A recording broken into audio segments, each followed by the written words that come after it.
ఒక ఊరిలో రాజు అనే కుర్రాడుండేవాడు.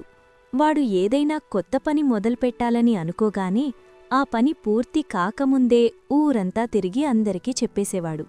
తీరా చూస్తే ఏదో ఒక అడ్డంకి వచ్చి ఆ పని ఆగిపోయేది. వాడు విచారంగా కూర్చునుండగా వాళ్ల బామ్మ దగ్గరకు పిలిచి ఇలా అంది, నాయనా రాజూ, ఒక విత్తనాన్ని మట్టిలో పాతిపెట్టినప్పుడు అది భూమి లోపల చీకటిలో ఉన్నంతకాలమే మొలకెత్తుతుంది. బయటకు తీసి అందరికీ చూపిస్తే అది ఎండిపోతుంది. మన ఆలోచనలు కూడా అంతే. దీనికి సంబంధించి ఒక గొప్ప ఉదాహరణ చెప్తాను విను. రామాయణంలో హనుమంతుడు సముద్రాన్ని దాటి లంకకు వెళ్లే ఘట్టం నీకు తెలుసుకదా? అక్కడ హనుమంతుడు అనుసరించిన వ్యూహం చాలా గొప్పది. హనుమంతుడు మహేంద్రగిరి పర్వతం మీద నుండి లంకానగరం వైపు ఎగిరినప్పుడు ఆయన మనసులో ఉన్న ప్లాన్ ఒక్కటే, సీతమ్మ జాడ కనిపెట్టడం. దారిలో మైనాక పర్వతం వచ్చి కాసేపు విశ్రాంతి తీసుకో అని అడిగింది. కాని హనుమంతుడు దానికి నమస్కరించి ముందుకు సాగాడు తప్ప తను ఎక్కడికి వెళుతున్నాడో ఏం చేయబోతున్నాడో వివరంగా చెప్పలేదు. తరువాత సురస అనే రాక్షసి ఎదురైంది. ఆమెతో వాదించి సమయం వృధా చేసుకోకుండా తన తెలివితో ఆమె నోటిలోకి వెళ్లి బయటకు వచ్చాడు.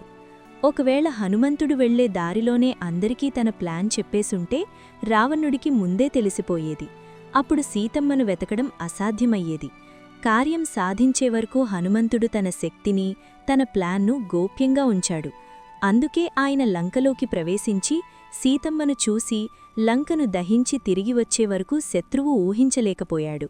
అప్పుడు బామ్మ రాజుతో ఇలా అంది, నువ్వు నీ ప్లాన్ గురించి 10 మందికి చెబుతున్నప్పుడు నీ మెదడులో ఆ పని పూర్తయిపోయిందనే తప్పుడు తృప్తి కలుగుతుంది. దీనివల్ల పని చేయాలనే పట్టుదల తగ్గిపోతుంది. అందరూ నీకు సహాయం చేసేవాళ్లే ఉండరు. కొందరు కావాలనే ఇది నీ వల్ల కాదు అని నిన్ను నిరుత్సాహపరుస్తారు. ఆ మాటలు నీ ఆత్మవిశ్వాసాన్ని దెబ్బతీస్తాయి. నీ ప్లాన్ బయటపడితే నీ శత్రువులు లేదా నీ ఎదుగుదల ఇష్టపడనివారు దాన్ని ఆపడానికి ముందే సిద్ధమవుతారు. అందుకే నాయనా, పని పూర్తి కాకముందు నీ నోటికి తాళం వెయ్యి. పని పూర్తయ్యాక వచ్చే సక్సెస్ నీ తరపున మాట్లాడుతుంది. నీతి: నీ ఆలోచన ఒక విత్తనంలాంటిది. అది చెట్టుగా మారి ఫలాలను ఇచ్చేవరకు దాన్ని గోప్యంగా ఉంచడమే అసలైన విజేత లక్షణం.